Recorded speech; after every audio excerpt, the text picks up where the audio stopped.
दोस्तों, कल्पना कीजिए ये वो समय है जब हमारे पूर्वज जंगलों में रहा करते थे। मान लीजिए किसी जंगल में 2 कबीले हैं, 2 ट्राइब्स हैं और दोनों कबीलों में 100 मेल और 100 फीमेल्स हैं। 100 पुरुष हैं, 100 महिलाएं हैं। फर्क ये है कि पहले कबीले में महिलाओं का काम है कबीले की सुरक्षा करना। मतलब कि अगर कोई भी खतरा कबीले पे आता है, चाहे कोई जानवर या कोई दूसरे कबीले के लोग कबीले पे अटैक करते हैं, तो महिलाएं वहाँ की सैनिक हैं, वो जा करके कबीले को बचाती हैं। और पहले कबीले के जो पुरुष हैं वो आराम से चूड़ी पहन के और घर में खाना बनाते हैं। दूसरे कबीले में क्या होता है कि वहाँ पे उस कबीले के जो सैनिक हैं, जो योद्धा हैं, वो पुरुष हैं। अगर कबीले पे कोई खतरा आता है तो पुरुष जा करके लड़ते हैं और कबीले को बचाते हैं और महिलाएं जो हैं घर में सुरक्षित रहती हैं। अब एक हाइपोथेटिकल सिचुएशन मानते हैं जिन पे दोनों कबीलों पे हमला होता है, चाहे वो हमला जानवर द्वारा होगा या दूसरे कबीलों द्वारा होगा, और उस हमले में दोनों कबीलों के 90 मतलब 90 सैनिक मारे जाते हैं। 90% सैनिक जो है वो मारे जाते हैं। अब हम देखते हैं कि इससे उन दोनों कबीलों के भविष्य पे क्या फर्क पड़ेगा।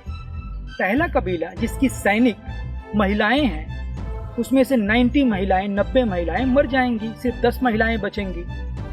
और दूसरे कबीले में जिसके सैनिक पुरुष हैं, 90 सैनिक मर जाएंगे, 90 मेल्स मर जाएंगे, पुरुष मर जाएंगे 90 और 10 पुरुष बचेंगे। अब देखते हैं कि इसकी वजह से क्या फर्क पड़ता है। पहले कबीले में जो उस कबीले का रिप्रोडक्शन रेट रहेगा, मतलब जो उनकी प्रजनन दर रहेगी, वो सिर्फ मैक्सिमम 10 बच्चे पर ईयर रहेंगी, क्योंकि वहाँ पे 10 महिलाएं बची हैं। तो जो उनका रिप्रोडक्शन रेट होगा वो 10 बच्चे प्रति ईयर होगा। गिवन द फैक्ट दैट कि जंगल में इतनी ज़्यादा डिसीज हैं, चाइल्ड मोर्टेलिटी रेट मतलब बच्चे हमेशा मरेंगे, कभी जानवर हमला करेगा, कभी कुछ होगा, कभी कुछ होगा, तो जो 10 बच्चे पैदा होंगे उसमें मोस्ट लाइकली अधिकतर तो मर ही जाएंगे। और दूसरे कबीले में कोई फर्क नहीं पड़ेगा, 10 मेल जो हैं वो आराम से 100 फीमेल्स को इम्प्रेग्नेट कर सकते हैं और उनका जो रिप्रोडक्शन रेट रहेगा, जो जन्म दर रहेगा, वो ऑलमोस्ट सेम रहेगा। तो समय के साथ क्या होगा कि जो पहला कबीला है जिसमें महिलाएं सैनिक थी, वो धीरे धीरे विलुप्त हो जाएगा, क्योंकि महिलाएं मरती जाएंगी, उनका जन्म दर कम होता जाएगा और जिसकी वजह से वो धीरे धीरे पूरा कबीला विलुप्त हो जाएगा। लेकिन जो दूसरा कबीला है जिसमें सैनिक पुरुष हैं और महिलाएं घर में सुरक्षित हैं, उस केस में उनका जन्म दर सेम रहेगा और वो धीरे धीरे उनकी जनसंख्या बढ़ती जाएगी, जिसकी वजह से वो पूरी दुनिया पे छा जाएंगे और जो पहले कबीले जिसमें फीमेल सैनिक थी वो विलुप्त हो जाएगा।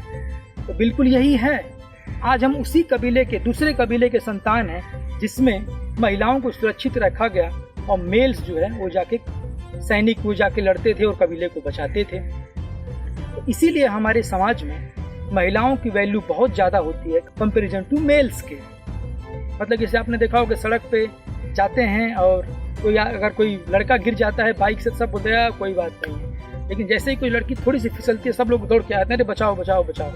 या कभी भी क्या होता है कि कहीं भी कोई घटना होती है, कोई भी प्रॉब्लम आता है, तो सबसे पहले औरतों और बच्चों को बचाया जाता है और मेल्स को तो ऐसे ही मरने के लिए छोड़ दिया जाता है। तो ये हमने नहीं बनाया है, ये वहीं जंगल से आता चला आया है, वही साइकोलॉजी। तो इस बात को एक्सेप्ट करने की ज़रूरत है कि समाज में जो हमारा समाज है ये वहीं से जंगल से चलता आया है, जिसमें महिलाओं की वैल्यू पुरुषों की वैल्यू से बहुत ज़्यादा है। ये चैनल बनाया है लाइफ नीति, जिसमें मैं आपके ज़िंदगी के सभी सवालों को वैज्ञानिक तरीके से उसका जवाब दूंगा।